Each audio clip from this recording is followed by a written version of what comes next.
Hey guys, so today we are going to talk about something that is very important for me and is also important for you guys, which is learning things without a teacher. For those of you who don't know, I just graduated and I'm not going back to school, which means I'm no longer going to have regular access to a professor and I'm not going to have regular lessons anymore, which means that anything that I'm learning is on my own. For some certain things, I have every intention of getting check-in lessons, but the majority of my work is going to be done by myself. And since it's summer and a lot of you guys aren't going to have regular lessons as well, I thought we would talk about this.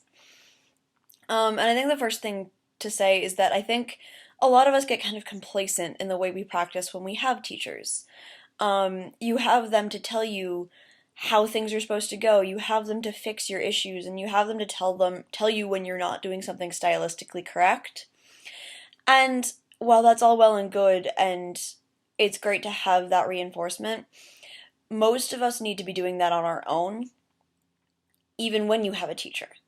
So, in the reality of the thing is that you shouldn't be doing anything differently with or without a teacher, but in practice, that's not the case. So, I thought we would talk about that. Um, so, when you have a teacher, they can catch your mistakes. When you don't, you're the only one who's responsible for that, which means that you have to be a lot more vigilant. Because you don't have a second person listening to you and going, that's wrong, that's wrong, that's the wrong note, that's not the right rhythm. You have to be that to yourself. So your recording device is going to be your best friend. I suggest recording at least once a week, if not every day, and then listening back the next day and going, okay, I need to work on this, I need to work on this. Always have the score with you when you're listening, and be very aware of yourself in your practice. Don't practice a mistake that you notice. Like, if you notice that you're doing something wrong, stop, fix it, and move on. Don't let yourself get away with wrong notes and wrong rhythms and incorrect things. And obviously, you're not going to be able to catch everything, and that's where the recordings come in. You can listen back and go, oh, I was playing that wrong. I need to fix that. So that's a really, really important step that everyone should be taking, even in your own practicing with a teacher.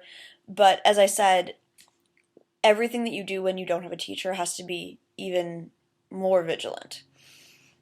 And the second thing is something that you should also be doing with a teacher is finding recordings and listening with a score and doing a lot of score study. You are responsible for the music and your teacher is helping you learn it, but you're still responsible for the preparation. So get recordings, find recordings online, do whatever you have to do, and study them with the score, study them with your part, really listen to how things are supposed to go, especially if it's a solo piece, listen to multiple interpretations because they're all going to be different, and really figure out what you want to do stylistically and what the stylistic element should be. Because you obviously have a choice in a lot of things, but you still have to be within the style of the piece.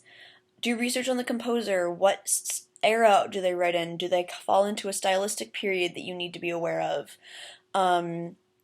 Is the piece meant to be your own interpretation? Is there one specific interpretation that you're really supposed to have because the composer said so? Because, I mean, clearly I'm a contemporary player. I play a lot of new music, so the composers are living, or there are records of what they're supposed to be, of what they said about the piece.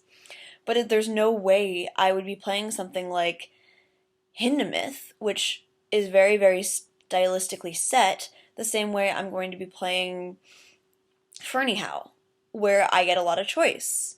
Although those scores are completely different, they have their own styles.